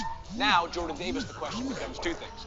One, are they not playing him that much because they're just so good that, like, his backup is like another 5-star? Yeah. Are they doing it because he's not capable? Are they doing it because last year especially they were beating teams by 25 points in the fourth quarter? All those questions come into play with the value of Jordan Davis. That being said, this guy is freaky.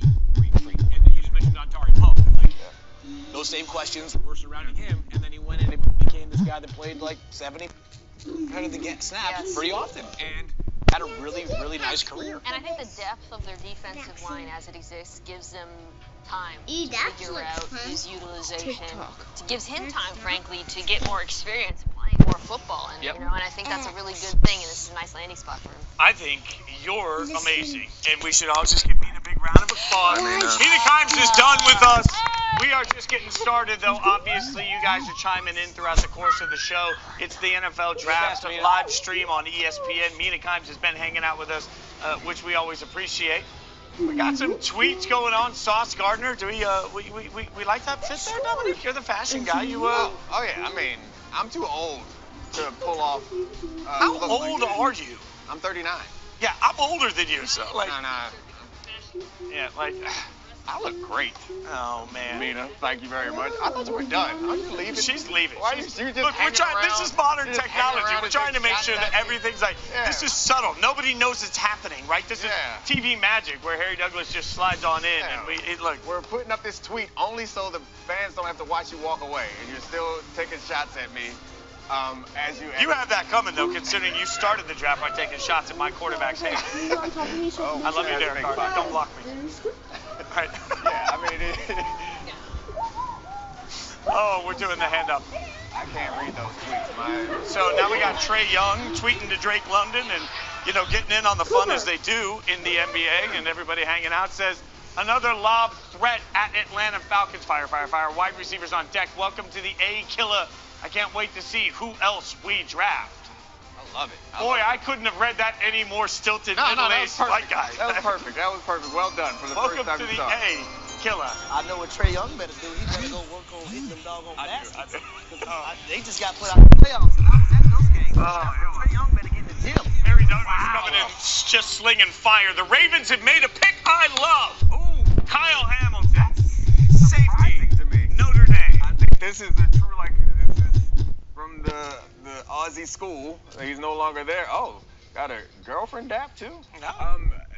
The true best available, because they just signed Marcus Williams to a big safety contract, so I assumed that they wouldn't go after Kyle Hamilton, but I think by most people's measures, Kyle Hamilton is still the best player that's available, so they went ahead and brought him in. They'll figure out what to do with him.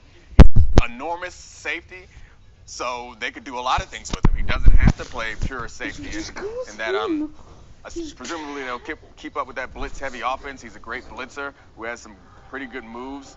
He's great deep. His coverage isn't always as tight as you would want it to be, but I think that's something he can grow into with all his versatility. What do you think? I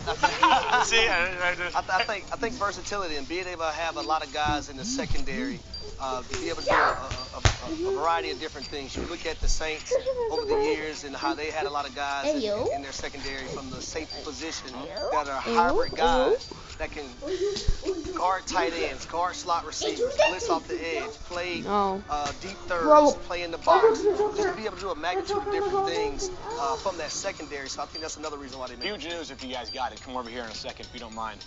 Yeah, what you got?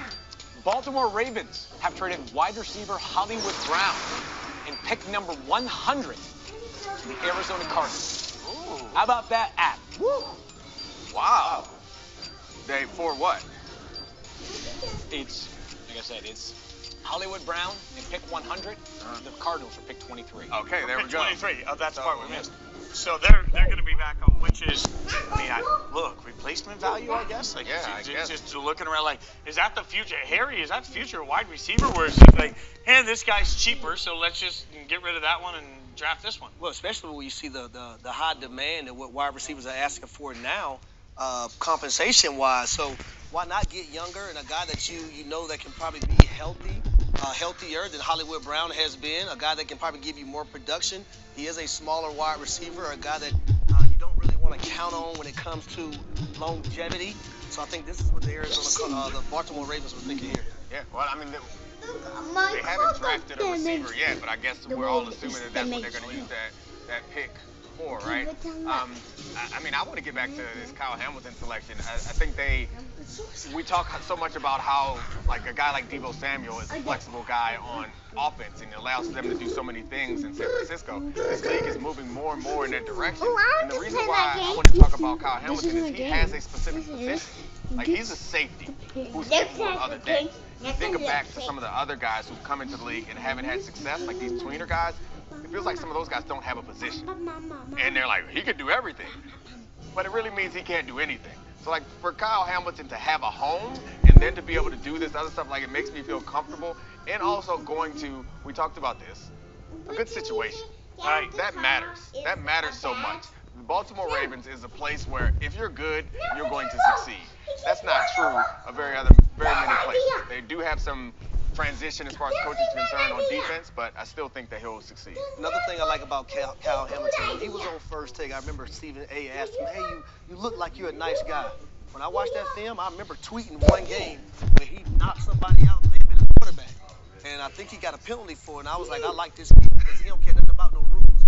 He's going to ride by the Ow! The pick is good for the Houston Texans, by the way. And I'll just say quickly to your point, one thing about situations I think is so difficult is these kids get so little time between when they're drafted to when they start their rookie year and expectation. And now all of a sudden you're being asked to do something that could be wildly different. The Texans have gone Kenyon Green, guard out of Texas A&M.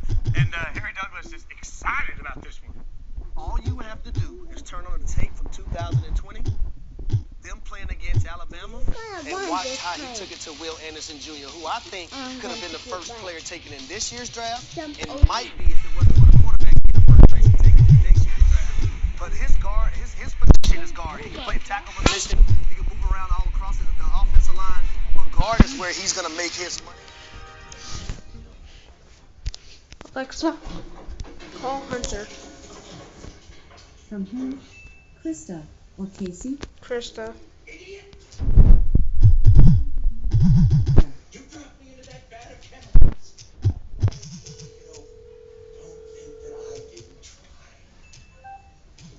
Hello? You watching the draft? I was. Kenyon Green got picked by the Texans. Yeah, I did not know that. They were just about to announce it when you called. So you beat them to it. You got the breaking news. That's exciting. What are you watching it on? My phone. Is it on the ESPN? Because I'm watching it off YouTube. I'm watching it on the